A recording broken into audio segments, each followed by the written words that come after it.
बिस्मिल्लाहिर्रहमानिर्रहीम। प्यारी foodies family, आज बना रहे हैं जी स्पेशल सुनहरी बीफ कोरमा की रेसिपी।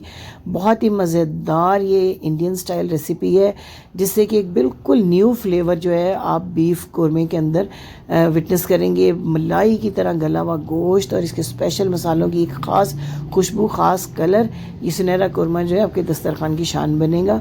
और इस ईद जो है आपके मेहमानों ने आपकी वाह वाह करनी है इस कोरमे के बाद। तो चलिए चलकर तैयार करते हैं अपना बीफ का सुनहरी कोरमा। सबसे पहले कुछ मसाले लेने हैं। एक तेज़पात, एक बादियान फूल, 2 टुकड़े इलायची के, एक छोटा सा जावित्री का फूल, 1 टेबलस्पून काली मिर्च, 2 पकाने वाले चम्मच कुकिंग ऑयल के लिए हैं। इनको हल्का सा गर्म करेंगे। 4 इलायचियाँ अच्छी सी खुशबू के लिए इसमें ऐड करेंगे और हल्के से जब ये कड़कड़ाने लगेंगे ना मसाले ऑयल के अंदर, तो शामिल कर देंगे अपना बीफ, जो कि मैंने पूरा 1 kg लिया है। इसमें कुछ हड्डी वाले पीस हैं, कुछ चर्बी वाले पीस हैं। जो ये चर्बी है ना बीफ की, इससे बड़ा अच्छा फ्लेवर आता है। तो आपने अच्छी क्वालिटी का गोश्त लेना है। इसको अच्छा सा इन मसालों के साथ फ्राई करना है, ताकि कलर जो है चेंज हो जाए और किसी किस्म की जो महक है ना वो इस गोश्त के अंदर बाकी ना रह जाए। बड़ी प्यारी खुशबू के साथ, बहुत अच्छे मसालों के साथ तैयार होगा हमारा ये बीफ कोरमा। अब जी इसके अंदर 1 टेबलस्पून भरकर लहसुन अदरक का पेस्ट मैंने इस तरह दरमियान में जगह बना ली है, ताकि ये ऑयल में अच्छा सा फ्राई हो जाए। फिर इस गोश्त के साथ हम इसको भूनेंगे मसाले को। ये छोटे छोटे जो टिप्स एंड ट्रिक्स हैं, इनसे खाने में बड़ा फ्लेवर आता है। अब जो है अदरक और लहसुन का पेस्ट, इसके साथ जब हम 2 से 3 मिनट तक भून लेंगे ना, तो इसके बाद हम इसमें पाउडर मसाले शामिल करेंगे। 1/2 टीस्पून आपने इसमें डाल देना है हल्दी का। 1 टीस्पून भर के हम डालेंगे इसके अंदर नमक का। नमक को आप अपने टेस्ट के हिसाब से कम और ज़्यादा भी कर सकते हैं। खुश्क धनिया पाउडर थोड़ा खुले हाथ से हमें डालना पड़ेगा, तकरीबन 1.5 टीस्पून भरकर हम इसमें ऐड करेंगे। बीफ और मटन में जो खुश्क धनिया पाउडर है ना, इसका इस्तेमाल थोड़ा सा ज़्यादा होता है। अब जनाब इसके अंदर हमने ऐड कर देना है भुने हुए ज़ीरे का पाउडर 1 टीस्पून भरकर। अब इसमें हम सुर्ख मिर्च का कोई इस्तेमाल नहीं करेंगे। हमने जो भी फ्लेवर लेना है वो हमने कुछ डिफरेंट किस्म की मिर्च इसमें इस्तेमाल करनी है। मैं आगे चल के आपको बताऊंगी कि क्या क्या चीज़ें हमने यूज़ करनी है इसके अंदर, जिससे कि इसका कलर बहुत प्यारा सुनहरा सा आएगा और टेस्ट भी बिल्कुल डिफरेंट किस्म का आएगा।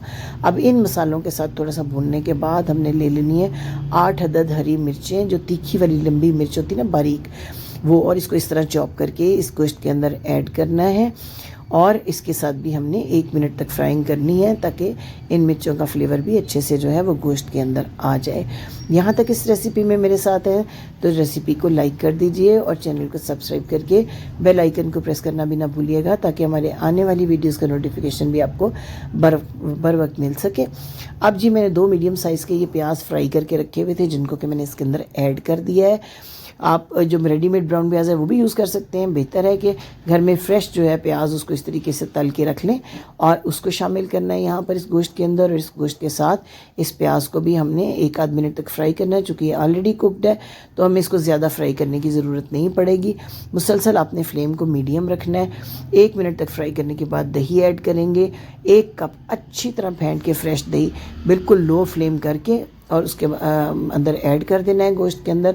और फिर इसको अच्छे तरीके से गोश्त के साथ मिक्स करेंगे। दही जब अपना पानी छोड़ देगा तो थोड़ा सा फ्लेम को हम हाई करेंगे और इस दही के पानी को हमने खुश्क कर लेना है, ताकि दही की भी जो है वो भुनाई हो जाए प्याज के साथ। इसके बाद जो है हम इसको गलने का जो प्रोसेस अभी शुरू करेंगे। अपने कमेंट्स में मुझे ज़रूर बताइएगा कि आपको ये शानदार सी रेसिपी कैसी लगी है। आपके कमेंट्स को पढ़ना बहुत अच्छा लगता है और बहुत मोटिवेशन मिलती है, और हमें ये लगता है कि जो भी मेहनत हमने की है वो रिसीव हो गई है। अब दही भुनने के बाद ये देखें, जब ऑयल इस तरीके से सरफेस पे आ जाए, अब इसमें गलने के लिए हम डालेंगे पानी। 3 से 4 गिलास पानी, डिपेंड करता है कि आपका गोश्त किस क्वालिटी का है। मैं इसके अंदर 3.5 गिलास पानी डाल रही हूँ और बिल्कुल लो फ्लेम कर देना है। और कम से कम 1 घंटे के लिए कवर करके आपने इसको पकाना है, ताकि अच्छी सी यखनी भी निकले गोश्त की और गोश्त बिल्कुल टेंडर हो जाना चाहिए। अगर आपका गोश्त गलने में इससे ज़्यादा भी टाइम ले तो आप मज़ीद गर्म पानी इसके अंदर शामिल कर सकते हैं। आपने गोश्त को बिल्कुल इस तरह गला लेना है जिस तरह आपका निहारी का गोश्त बहुत अच्छे तरीके से गला हुआ होता है ना। ये देखें, चेक करें ज़रा से दबाव के साथ किस तरीके से रेशे रेशे हो रहा है गोश्त। इस तरीके से आपने बहुत अच्छा सा गोश्त को गला लेना। अब हमने इसमें ऐड करनी है पीली मिर्च। पीली मिर्च 1 टीस्पून। ये मिर्च आपको पंसार स्टोर से अगर ना मिल सके तो ऑनलाइन आसानी से मिल जाती है। साथ में आपने 10 अदद बादाम, 5 अदद काजू लेने हैं। हाफ कप दूध के साथ इनका अच्छा सा पेस्ट आपने तैयार कर लेना है और इस पेस्ट को इस स्टेज पे आपने ऐड कर देना है। ये देखें काजू बादाम का दूध के साथ पेस्ट मैंने बना लिया हुआ है।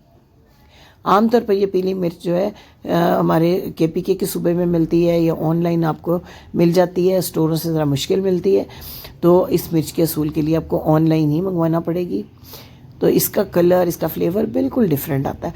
अब इसको 10 मिनट के लिए कवर कर देंगे ताकि ऑयल जो ऊपर आ जाए और जो हमने पीली मिर्च ऐड की है उसका कलर, उसका फ्लेवर जो अच्छे तरीके से आ जाए। एंड पे आपने इस मिर्च को इस्तेमाल करना है। ये देखें अब घी बिल्कुल ऊपर आ गया हुआ है। देखें कितनी ज़बरदस्त लुक बनी है हमारे कोरमे की। ये देखें, चेक करें कितनी स्मूथ और ज़बरदस्त ग्रेवी बनी है। तो बिल्कुल एक डिफरेंट फ्लेवर जो है ना बीफ ग्रेवी का आप इसके अंदर एंजॉय करेंगे। मुझे उम्मीद है कि रेसिपी आपको ज़रूर पसंद आई होगी।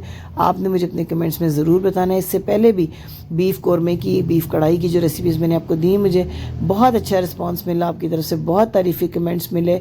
तो मुझे पूरा यकीन है कि ये रेसिपी भी आपको पसंद आएगी और इस बकरीद पर आपके दस्तरखान पर ये एक नई डिश जो है वो ज़रूर शामिल होगी। रेसिपी को लाइक करने के अलावा अपने फ्रेंड्स के साथ, अपनी फैमिली के साथ शेयर भी ज़रूर कीजिएगा, क्योंकि अच्छी बात को आगे पहुंचाना भी सदका जारिया है। और अगर आपको पसंद आए तो अपने अपने कमेंट्स में खुलकर इसका इजहार भी ज़रूर करना है। आपके कमेंट्स को पढ़ना मुझे बहुत अच्छा लगता है। Thank you for watching. Allah हाफिज़।